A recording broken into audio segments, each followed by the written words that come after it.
오늘 본문 말씀은 굉장히 길지 않은 그런 말씀이에요. 그런데 그 길지 않은 본문에 굉장히 많은 사건, 사고들이 있습니다. 먼저 야곱의 사랑하는 라헬이 아들 베냐민을 낳다가 죽어요. 그리고 또 이어서 그의 장자 르우벤이 그의 첩 비라와 통간하는 그런 사건이 또 벌어져요. 그리고 마지막으로 그의 아버지 이삭의 죽음이 기록되어 있습니다. 이렇게 비록 야곱의 가정은 비록 믿음의 가정이지만 수많은 사건, 사고가 끊이질 않아요. 바람 잘 날이 없다라는 거예요. 그렇다면 이와 같은 야곱의 가정사를 통해서 우리가 무엇을 배울 수 있을까요? 오늘 함께 본문을 통해서 살펴보기를 원하는 것입니다. 우리 16절, 20절 말씀을 함께 읽도록 하겠습니다. 16절부터 20절입니다. 그들이 베델에서 길을 떠나 에브라스에 이르기까지 얼마간 거리를 둔 곳에서 라헬이 해산하게 되어 심히 고생하여 그가 난산할 즈음에 산파가 그에게 이르되 두려워하지 말라. 지금 내가 또 등남하였느니라 하매 그가 죽게 되어 그의 혼이 떠나려 할 때에 아들의 이름을 베논이라 불렀으나 그의 아버지는 그를 베냐미라 불렀더라. 라헬이 죽음에 에브랏 곧 베들레헴 길에 장사되었고 야곱이 라헬의 묘에 비를 세웠더니 지금까지 라헬의 묘비라 일컫더라. 야곱이 베델을 떠나서 남쪽으로 내려가고 있었어요. 내려가는 도중에 베들레헴 못 미친 곳에서 라헬이 해산을 하게 되었습니다. 그런데 출산한 지가 오래되어서 그런지 라헬이 난산을 하게 돼요. 라헬이 첫째 아들 요셉을 낳은 지 대략 15년이 지난 후였습니다. 해산을 돕던 산파가 라헬에게 두려워하지 말라고 합니다. 지금 내가 아들을 낳는다라는 거예요. 그러나 라헬은 아들을 낳다가 그만 죽고 말았습니다. 라헬이 죽으면서 그 아들의 이름을 베논이라고 불렀어요. 베논이는 내 슬픔의 아들이라는 의미예요.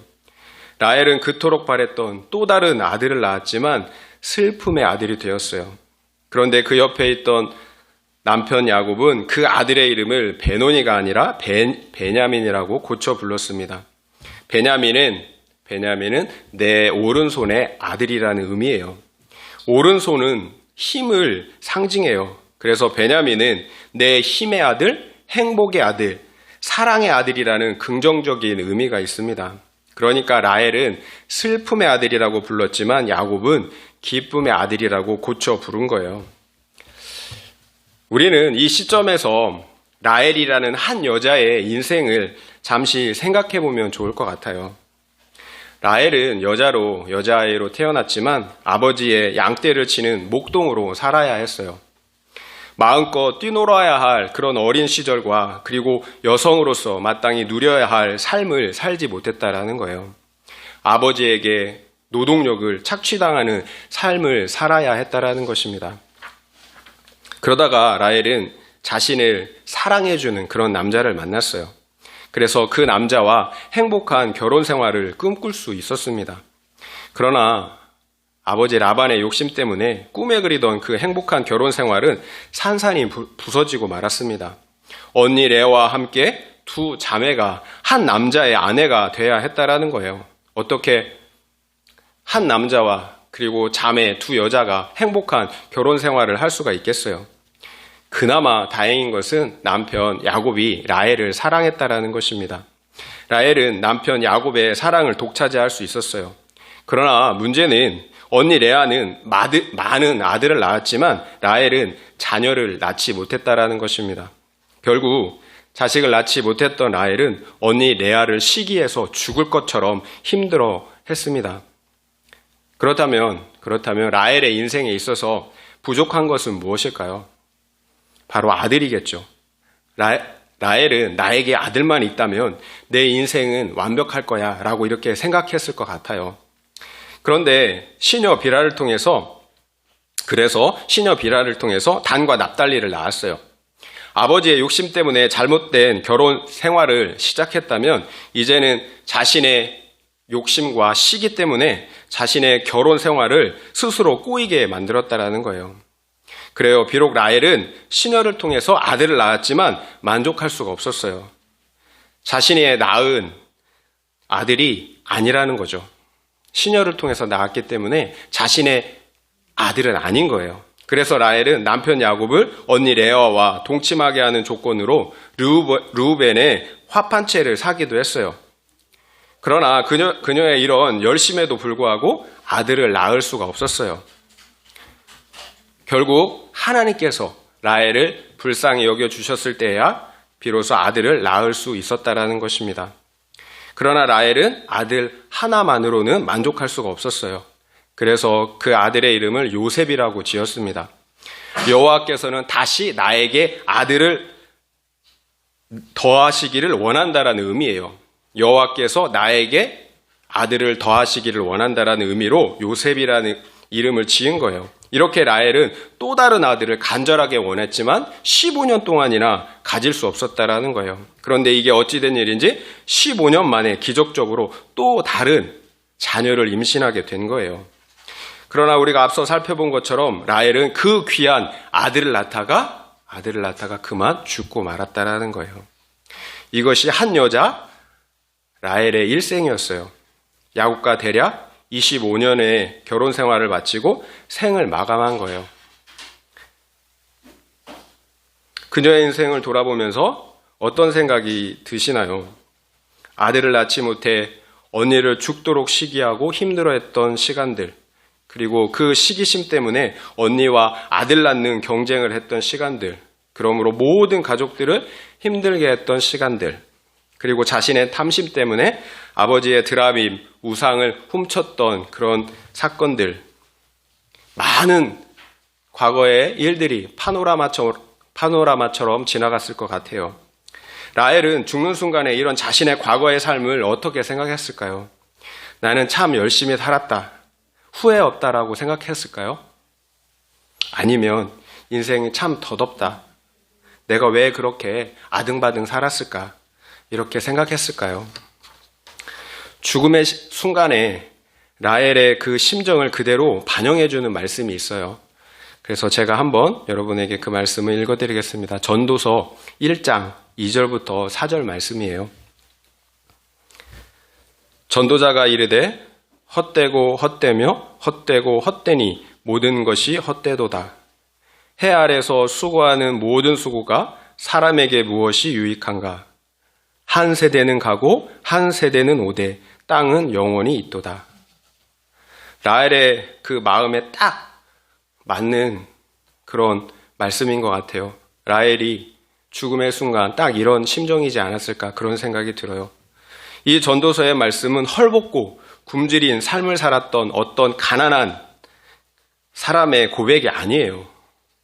이 땅에서 누릴 수 있는 모든 것을 다 누려봤던 솔로몬이라는 한 왕의 고백이라는 거예요. 그 왕이 내린 결론, 모든 것을 다 해보고 그 왕이 내린 결론이 이거예요. 해 아래서 수고하고 애쓰는 모든 일들이 헛되다라는 거예요. 5번이나 헛되며 모든 것이 헛되다라고 이렇게 고백하고 있다라는 거예요. 이 땅에서 하는 모든 수고가 유익한 것이 없다라는 거예요. 한 세대는 가고 또 다른 세대는 와요. 그것이 계속 반복될 뿐이라는 거예요. 그러니까 우리의 어떤 인생, 어떤 존재도 왔다가 사라지는 한 점에 지나지 않는다라는 거예요. 라헬이 죽으면서 자신이 낳은 아들을 왜 베노미, 나의 슬픔의 아들이라고 불렀을까요? 그토록 바랬던 아들, 나에게 행복을 가져다 줄 줄 알았던 그 아들이 오히려 죽음을 가져다 주었다라는 거예요. 물론 라헬이 베냐민이라는 아들의 존재 자체를 슬픔으로 생각한 건 아니에요. 존재 자체를 슬픔으로 여긴 건 아니라는 거예요. 그 아들의 존재 자체는 기쁨이에요. 그녀가 이 땅에서 가졌던 모든 소원과 바람이 슬픔이라는 거예요. 그리고 또 허무하다라는 거죠. 그렇다면 라헬이 베냐민을 낳고 좀 더 오래 살았다면 그녀의 바람처럼 그녀의 인생은 보다 완벽해질 수 있었을까요? 그래서 베냐민이라는 이름처럼 라헬에게 그 아이가 기쁨의 아들이 될 수 있었을까요? 물론 생각하기 나름이겠죠. 그러나 죽음 앞에서만 깨달을 수 있는 것이 있다라는 거예요. 어떤 인생을 살아도 그러니까 아무리 오래 살고 또 부귀 영화를 누렸어도 죽음 앞에서는 덧없다라는 거예요. 솔로몬 왕이 그렇게 고백하고 있잖아요. 그렇게 오래 살고 모든 것을 다 누렸던 왕이 모든 것은 헛되다라고 고백하고 있다라는 거예요. 우리 각자는 인생을 살면서 이것만 있으면 부족한 게 없겠다. 이것만 있으면 내 삶은 완벽해지겠구나 라고 생각하는 것들이 있을 거예요. 그것이 배우자일 수도 있고요. 자녀일 수도, 또 돈일 수도, 직장일 수도, 그것이 또 집일 수도, 명예일 수도, 그리고 우리의 외모일 수도 있을 거예요. 라헬에게는 그게 자녀였다라는 거죠. 자녀만 있다면 나의 인생은 이제 완벽할 줄 알았다라는 거예요. 그래서 자녀를 얻기 위해 평생을 분투하며 살았다라는 거죠. 그래서 요셉을 얻었어요. 그리고 또 다른 아들, 이제 이 아들만 낳으면 나의 인생은 더욱 완벽할 것이라고 생각했는데 그 순간에 죽음이 찾아왔다라는 것입니다. 그래요. 우리가 이 땅에서 추구하는 모든 것들이 허무해요. 라헬에게서 보듯이 그 죽음이 멀리 있지 않기 때문에 그렇다라는 것입니다. 마치 바람을 잡으려는 수고와 같다라는 거예요. 잡을 수가 없는 거죠. 이것을 아는 것이 지혜라는 것입니다. 이곳에서 영원히 살 것처럼 살아서는 안 된다라는 거예요. 그렇다면 우리는 어떻게 살아야 할까요? 이것이 중요한 거예요. 우리 인생이 헛되다라는 것을 아는 것으로 끝난다면 아무 유익이 없는 거예요. 우리 인생이 헛되고 허무하다면, 그렇다면 그 인생을 어떻게 살아야 하느냐를 알아야 한다라는 거예요. 이것이 성경이 우리에게 가르쳐 주고자 하는 바예요. 29절 말씀 함께 읽겠습니다. 29절입니다. 시작. 이삭이 나이가 많고 늙어 기운이 다함에 죽어 자기 열조에게로 돌아가니 그의 아들 에서와 야곱이 그를 장사하였더라.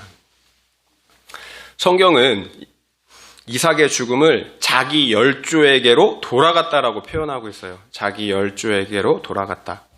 그러니까 이삭이 자기 백성, 자기 사람들에게 돌아갔다라는 거예요. 이것이 성경이 죽음을 바라보는 관점이에요. 이삭의 죽음뿐만 아니라 창세기 대부분의 죽음에 대해서 그의 열조에게로 돌아갔다라고 기록하고 있다라는 거예요. 돌아가다라는 히브리어는 아사프인데요. 그 아사프의 의미는 모이다라는 의미예요. 모이다. 결국 모든 사람이 다 한 곳으로 돌아가 모인다라는 거예요. 이것이 성경이 말씀하는 바 죽음에 대한 정의예요. 모든 사람이 다 돌아가 한 곳에 모인다라는 거예요. 아브라함은 자기 자신을 나그네라고 그렇게 생각했어요. 가야 할 본향이 있는 사람이라는 거죠. 이것이 아브라함과 이삭과 야곱이 가졌던 세계관이에요. 그리고 또한 신약 성경이 말씀하는 바 믿는 우리들의 정체성이라는 것입니다. 죽음이 끝이 아니라는 거예요. 우리는 나그네로 가야 할 본향이 있는 사람들이라는 것입니다. 죽음이 끝이라면 아브라함과 이삭과 야곱이 이 땅에서 받은 그 축복은 사실 굉장히 초라하고 보잘것없다라는 거예요. 그들의 희생과 순종과 섬김에 비하면 이 땅에서의 축복은 너무 보잘것없다라는 거예요. 만약 이생이 전부라면 저 같으면 아브라함처럼 순종하지 않아요. 이 세상이 전부라면.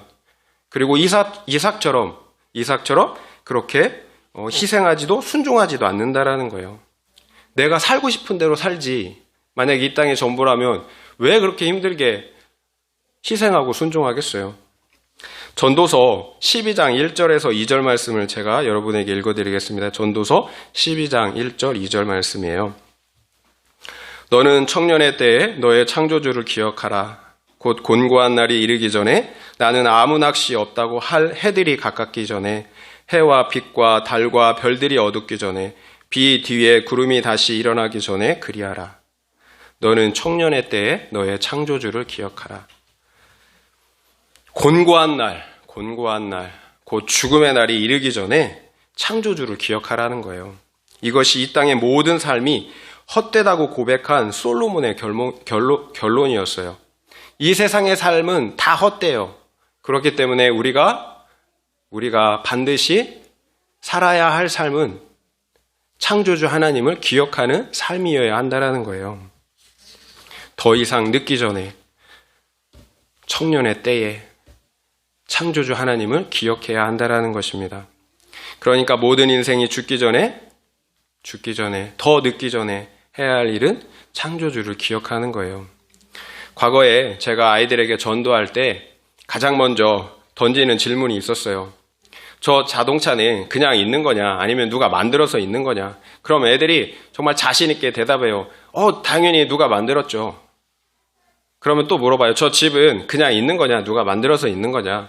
그럼 또 자신 있게 대답해요. 당연히 누가 만들었죠. 그러면 이 세상, 우주랑 나는 그냥 있냐, 아니면 누가 만들어서 있냐, 이렇게 물어보면 바로 대답을 못해요. 우물쭈물해요. 이 세상 어떤 것도 그냥 존재하는 것은 없어요. 그러니까 이 세상 모든 것은 어떤 지적인 존재가 어떤 목적을 가지고 만들었기 때문에 존재한다는 거예요. 그러니까 집은 살기 위해서, 쉬기 위해서, 잠자기 위해서 그 목적을 가지고 누군가 지적인 존재가 만든 거예요. 자동차는 이동하는 수단으로 사용하기 위해서 어떤 지적인 존재가 그런 목적을 가지고 만들었다는 거예요. 필연적으로 이 세상 만물과 인간 역시 어떤 지적인 존재가 어떤 목적을 가지고 만들어야 한다는 거예요. 스스로 존재할 수 있는 것은 없기 때문에 그래요. 그분이 바로 창조자이세요. 그래요. 죽음은 존재의 소멸이 아닌 거예요. 그 창조자에게 돌아가는 행위라는 거예요. 전도서 3장 21절 말씀을 읽어드리겠습니다. 인생들의 혼은 위로 올라가고 짐승의 혼은 아래 곧 땅으로 내려가는 줄을 누가 알랴. 인생들의 혼은 위로 올라가고 짐승의 혼은 아래 땅으로 내려가는 줄을 누가 알겠느냐라고 말하고 있어요. 인간과 짐승의 차이점이 있어요. 바로 인간에게는 하나님의 형상을 닮은 영혼이 존재한다라는 거예요. 그래서 사람이 죽으면 그 영혼은 하나님께 올라가지만 짐승의 혼은 사라져 버린다라는 거예요. 따라서 모든 인간은 한 사람도 예외 없이 창조주 하나님 앞에 서야 한다라는 거예요. 시편 49편 20절 말씀을 읽어드리겠습니다. 존귀하나 깨닫지 못하는 사람은 멸망하는 짐승 같도다. 존귀하나 깨닫지 못하는 사람은 멸망하는 짐승 같도다. 사람은 존귀해요. 왜냐하면 하나님의 형상을 가지고 있기 때문에 존귀해요. 그러나 깨닫지 못하는 사람은 멸망하는 짐승, 이성 없는 짐승과 같다라는 거예요. 정말 세상에는 짐승과 같은 사람들이 많이 있지 않습니까? 우리는 수많은 죽음을 통해서 생각할 수 있어야 한다는 거예요. 멀지 않은 장래에 우리도 그 죽음의 길을 따라가야 한다는 것입니다. 그 사실을 알고 사는 것이 지혜라는 거예요. 라헬은 죽음의 순간에 자신이 추구했던 모든 인생의 행복들이 슬픔이고 헛되다라는 사실을 깨닫게 되었어요. 그래서 그 아들의 이름을 베노니 내 슬픔의 아들이라고 부른 거예요. 결국 모든 인생은 이 땅의 것에 소망을 두어서는 안 된다라는 거예요. 둘 수 없다라는 거예요. 그것은 결국 라헬에게서 보듯이 베노니가 된다라는 거예요. 슬픔의 아들, 슬픔의 배우자, 슬픔의 재물, 슬픔의 꿈이 되고 만다라는 것입니다. 그렇다면 오직 헛되지 않는 인생, 복된 인생은 창조주를 기억하는 인생이에요. 나의 죄를 회개하고 예수 그리스도를 믿는 인생이라는 것입니다. 이것이 이 땅에서 유일하게 성공한 인생이에요. 이 땅에서 어떻게 살아도 상관이 없어요. 아프리카 오지의 원주민처럼 살아도 괜찮아요. 예수 믿고 구원 얻은 인생이라면 성공한 인생이에요. 그러나 솔로몬 왕처럼 모든 것을 다 누리고 즐겨도 예수 없는 인생이라면 실패한 인생, 베노니가 되는 거예요. 그런데 여전히 살아있는 사람 남편 야곱은 그 아들의 이름을 내 오른손의 아들, 기쁨의 아들이라고 고쳐 불러요. 물론 평생을 베노니로 살아야 하는 그 아들을 위한 조치였을 거예요. 그렇다면 현실은 과연 슬픔의 아들과 기쁨의 아들 중 어떤 것이 맞을까요? 슬픔의 아들, 기쁨의 아들. 과연 야곱의 바램처럼 야곱의 자녀들이 기쁨을 가져다 주었을까요? 22절 말씀을 함께 읽겠습니다. 22절입니다. 시작. 이스라엘이 그 땅에 거주할 때에 르우벤이 가서 그 아버지의 처 비라와 동침함에 이스라엘이 이를 들었더라. 자녀들에 대한 야곱의 기대가 바로 부정을 당해요. 산산이 깨어지고 말았다라는 거예요. 큰 아들 르우벤이 아버지의 처 비라와 동침하는 페륜, 세상 사람들도 저지르지 않는 그 페륜을 저지르고 말았다라는 거예요. 이것이 야곱이 자녀들에게 가졌던 기대에 대한 결과예요. 이것이 오늘날 우리의 삶에 어떻게 보면 현실일지도 모르겠어요. 그리고 이것이 우리 믿는 자들의 적나라한 모습이라는 거예요. 뼛속까지 죄인이라는 것입니다. 자녀들은 베논이었어요. 베냐민이 아니라 베논이었어요. 슬픔의 아들들이었다라는 거예요. 성경은 하나님의 말씀을 기록한 경전이에요. 그렇다면 좀 더 거룩하고 본받을 만한 것들을 선별해서 기록해 놓았다면 참 좋았을 텐데 그렇지가 않다라는 거예요. 성경은 이처럼 아들이 서모와 통관한 내용을 포함해서 언급하기도 부끄러운 모든 범죄들까지도 다 가감하지 않고 다 기록해 놓았다라는 거예요. 사실 성경을 보면 여러분이 성경을 많이 읽어서 아시겠지만 긍정적인 부분보다 부정적인 부분이 훨씬 더 많이 기록해져 있다라는 거예요. 온통 죄로 사실은 가득 차 있을 정도로 성경이 그런 내용이에요. 이것이 세상 종교와의 차이점이에요. 세상 종교의 경전들은 나쁜 것들은 싹 생략을 해요. 좋은 면들만 부각해서 기록하는 경향이 있다라는 거예요. 굉장히 긍정적이죠. 긍정적인 삶을 살아라. 긍정적이에요. 거룩하게 보이고자 한다라는 거예요. 그러나 성경은 그렇지 않아요. 정반대예요. 있는 사실을 가감하지 않고 있는 그대로 다 기록해 놓았다라는 거예요. 그래서 어떤 목사님들은 이런 사실이 성경이 실제적으로 진실한 기록임을 증명한다라고 이렇게 말씀하기도 해요. 저는 그 말이 맞다라고 생각해요. 우리 인간의 모습이에요, 그게. 그렇다면 성경은 왜 이렇게 우리의 그 취약한 모습까지도 이렇게 적나라하게 다 기록해 놓았을까요? 이것이 우리 인간의 실제의 모습이기 때문에 그런 거예요. 인간이 죄인이라는 사실을 인정하지 않으면 구원을 얻는 회개의 복음을 받아들일 수가 없기 때문에 그렇다라는 거예요. 우리가 어떤 질병을 치유하기 위해서는 가장 먼저 해야 되는 게 진단이에요, 진단. 그래야 그 병에 딱 맞는 약을 처방할 수가 있다라는 거예요. 무슨 병인지 알지도 못하는데 어떻게 치료할 수 있겠어요? 진단이 치료의 시작이라는 거예요. 성경의 기록 목적도 이와 같은 거예요. 성경에 기록된 죄인들의 그 모습들을 통해서 너희도 진단하라는 거죠. 너희의 죽을 병도 진단하라는 거예요. 죄 없는 하나님의 아들이 십자가에서 죽어야 했던 이유가 무엇일까요? 하나님이 우리를 구원하시는데 능력이 없으셔서 죽으셔야 했을까요? 그만큼 우리의 죄악이 심각하다라는 거죠. 죄 없는 하나님의 아들이 죽으셔야 했다면 우리의 죄악이 그만큼 심각하다라는 거예요.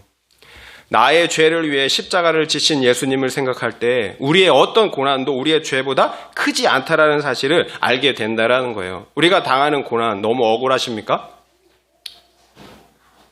예수님이 우리의 죄 때문에 십자가에서 달려 죽으셨어요. 그분은 죄가 없으신 분이에요. 나와 우리의 죄를 위해서 죽으셨다라는 거예요. 이처럼 모든 인생이 구원받아야 할 죄인이라는 사실을 알지 못하면 야곱처럼 자녀들과 다른 사람들에게 과대한 기대와 소망을 갖게 된다라는 거예요. 너는 내 오른손의 아들이야. 능력의 아들, 기쁨의 아들이야. 내가 이루지 못한 꿈들을 다 이루어줄 수 있겠지. 이렇게 기대한다라는 거예요. 구원이 먼저인데 세상에서 이름을 내고 성공하는 것이 먼저라고 가르치게 된다라는 거예요. 물론 대놓고 성공이 먼저라고 그렇게 가르치지는 않겠죠. 다만 우리의 삶이 그렇게 가르치게 된다라는 거예요. 커뮤니케이션 분야에서 유명한 메라비언의 법칙이 있다고 합니다.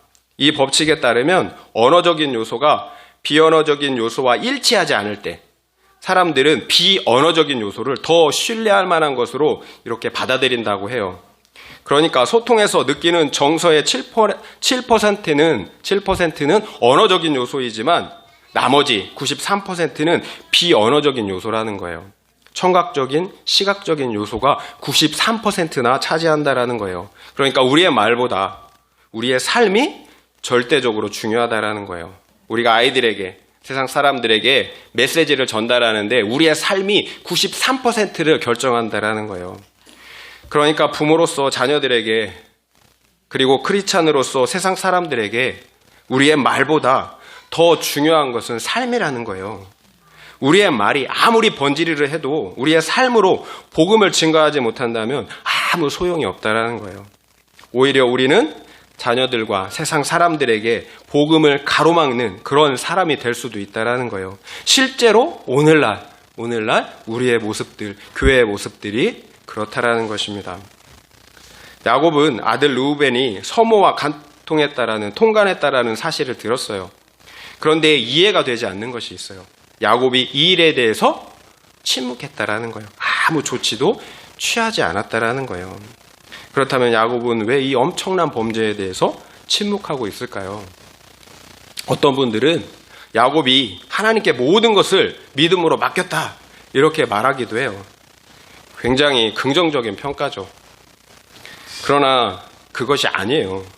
야곱은 방관한 거예요. 그렇다면 야곱은 왜 방관했을까요? 내가, 그리고 우리 자녀들이 죄인이라는 사실을 인정할 수가 없었던 거예요. 인정하지 못하기 때문에 그런 거예요. 우리가 죄인이라는 사실을 인정하지 못하면 그 죄가 드러날 때 수치스러워요. 가장으로서 내 집안에 그처럼 큰 죄악이 일어났다라는 그 사실을 오픈하는 것이 수치스럽다라는 거예요. 그럼 숨기기에 급급한 거예요. 그래서 다 아는 일인데도 서로 시시하며 덮어두는 거예요. 문제는 그 죄를 그냥 덮어두면 자녀가 죽는다라는 거예요. 분명 성경은 르우벤의 죄를 오픈하고 있어요. 그 이유는 그 죄를 회개하고 살 수 있는 기회를 주시기 위함이에요. 성경이 옳은 거예요. 성경이 오픈하면 나도 오픈해야 하는 거예요. 그러나 정작 아버지 야곱은 그 죄에 대해서 침묵하고 있다라는 거예요. 아들이 회개하고 살 수 있는 기회를 빼앗은 거예요. 그리고 이런 야곱의 침묵은 르우벤뿐만 아니라 가족 전체를 죽게 했다라는 거예요. 죄는 암처럼 숨기면 숨길수록 더욱 은밀하게 퍼져나가는 속성이 있어요. 우리의 죄를 오픈하지 않으면 그 죄가 순식간에 퍼져서 모든 공동체를 죽게 한다라는 거예요. 본문을 보면 르우벤의 통관 이후에 야곱의 12아들의 명단을 기록하고 있어요. 이 12아들들이 이스라엘 나라의 근간이 되는 12지파가 돼요. 그런데 이 일 후에 얼마 지나지 않아서 10명의 아들들이 요셉을 시기해서 죽이려고 했다라는 거예요. 이처럼 죄를 쉬쉬하니까 자녀들이 형제 살인까지도 아무렇지도 않게 실행하기에 이르렀다라는 거예요. 다른 사람도 아니고 형제를 죽이는데 아무렇지도 않게 그 살인까지도 범하게 되는 죄까지 이르게 되었다라는 거예요. 따라서 비록 그 죄를 직면하는 것이 당장은 수치스럽고 또 두렵고 어렵더라도 반드시 직면해야 한다라는 거예요. 그래서 우리가 죄인이라는 것을 인정하는 것이 이렇게 중요한 거예요. 나도 너도 스스로 구원할 수 없는 전적으로 무능한 죄인이라는 것을 인정하는 것이 먼저라는 거예요. 그래야 나의 죄를 오픈할 수 있고 해결할 수가 있어요. 또한 다른 사람의 죄를 정죄하지 않고 용납할 수 있다라는 거예요. 죄에 대해서 함께 슬퍼하고 또 함께 구원을 위해 울어주는 그런 생명의 공동체가 될 수 있다라는 거예요. 이것이 주님께서 우리 교회를 부르신 목적인 거예요. 함께 죄를 이기고 구원을 이루어 가라는 거죠. 그러니까 죄를 인정하고 죄를 오픈하는 게 먼저인 거예요. 그래야 함께 구원을 이루어갈 수 있다라는 거예요. 그것을 숨기면 구원에 이를 수 없는 거예요. 라헬은 죽음의 순간에 인생의 허무함을 깨달았어요. 그리고 자신의 죄를 보았어요. 그래서 자신의 자식을 객관적으로 볼 수 있게 되었다라는 거예요. 베논이 나의 슬픔의 아들이라는 거죠. 그러나 살아있는 야곱은 살 날이 남아있는 야곱은 여전히 육적인 삶과 세상 성공에 대한 소망을 내려놓을 수가 없었다라는 거예요. 그래서 라헬이 베논이라고 불렀던 그 아들의 이름을 베냐민, 기쁨의 아들, 소망의 아들이라고 고쳐 불렀던 거예요. 그러나 우리가 살펴본 것처럼 야곱의 소망은 장자 르우벤의 통간 사건을 통해서 바로 무너졌다라는 거예요. 그럼에도 야곱의 문제는 세상의 소망을 끝끝내 포기하지 못한다라는 거예요. 야곱은 르우벤의 죄를 오픈하고 책망하지 못했어요. 이처럼 세상에 대한 소망을 포기하지 못하면 죄에 대해서 민감할 수가 없는 거예요. 죄를 죄로 여기지 않게 된다라는 거예요. 그래서 죄에 대해서 방관하고 타협하기에 이르게 된다라는 거예요. 문제는 이런 상태로는 자신의 구원도, 다른 사람의 구원, 가족의 구원도 이룰 수가 없다라는 것입니다. 결론적으로 이 땅에서 추구하는 모든 삶은 결국은 베냐민이 아니라 베노니가 맞다라는 거예요. 우리의 연수가 70이고 또 강건하면 80이지만 그 연수의 자랑이 다 수고와 슬픔뿐이라고 말씀하고 있잖아요. 이 땅의 행복을 추구했던 라헬의 인생은 자신을 가장 행복하게 해줄 것만 같았던 아들의 출생과 함께 허무하게 끝나고 말았다라는 것입니다. 이처럼 우리의 인생의 목적은 육적인 행복, 소망이 될 수가 없어요. 행복을 목적으로 살아가는 사람들은 결국 부딪힐 벽에 부딪히고 만다라는 거예요. 육적 행복을 추구하기에는 우리 인생이 너무 짧고 허무하다라는 것입니다. 바람을 잡으려는 것과 같다라는 거예요. 그래요. 라헬의 인생을 통해서 깨달을 수 있는 것은 우리의 인생의 목적은 행복이 아니라는 거예요. 거룩과 생명이 우리의 인생의 목적이라는 것입니다. 회개의 거룩을 통해서 영원한 생명, 구원을 얻어야 하는 것, 이것이 우리 인생의 목적이라는 거예요. 큐티인 2월 15일자 간증자의 묵상을 함께 나누려고 합니다. 이 간증자는 불신 가정에서 딸 6 중에 넷째로 태어났다고 합니다. 6자매 중 첫째 언니만 빼고 모든 자매들이 고난을 통해서 예수님을 깊게 만났다고 합니다. 그럼에도 이분은 남편이 도박에 빠져 있어서 오랫동안 고난을 겪어야 했다고 합니다. 그러니까 교회를 다녀도 고난이 끝날 기미가 보이지가 않는 거예요. 그래서 이분은 죽음까지 생각할 정도로 힘들었다라고 합니다. 그런데 말씀을 묵상하는 교회에서 양육을 받으며 비로소 힘든 삶이 말씀으로 해석되고 가치관이 변하기 시작했다고 합니다. 그러자 그때부터 영혼 구원의 애통함을 갖게 되었고요. 믿지 않는 가족들과 친지들에게 복음을 전하기 시작했다고 합니다. 그러나 가족과 친척들이 이분을 비웃었다고 해요. 왜냐하면 이분은 여전히 고난 가운데 있었기 때문이에요. 너나 똑바로 살아라, 이렇게 비웃었다라는 거죠. 특별히 불교 신자의 돈 우상을 열렬히 섬기시던 시어머니는 집안 망한다고 예수 믿는 간증자를 핍박했다고 합니다. 그럼에도 시어머니는 간증자의 지속적인 섬김 덕분에 예수님을 믿고 천국에 가셨다고 합니다. 그러나 불교에 심취해 있는 큰언니는 큰 장벽이에요. 자녀들을 비롯해 손주들까지 세상에서 잘 나가다 보니까 복음을 전하면 어떻게 나한테 감히 예수를 믿으라고 하냐며 핀잔을 주었다고 해요. 내가 잘 사는 모습이라도 좀 보여주면서 그런 얘기를 해보라며 조롱 섞인 말로 무시했다라는 거예요. 그럼에도 간증자는 언니의 말에 상처를 받지 않고 언니의 구원을 위해 계속적으로 복음을 전하고 손발이 되어 섬긴다고 했습니다. 또한 다른 복음이 필요한 이웃과 지체들을 위해서도 계속해서 복음을 전하고 있다고 했습니다. 간증자는 이 땅의 소망이 아니라 하나님 나라의 소망, 영원한 생명을 위해서 살아가는 사람이에요.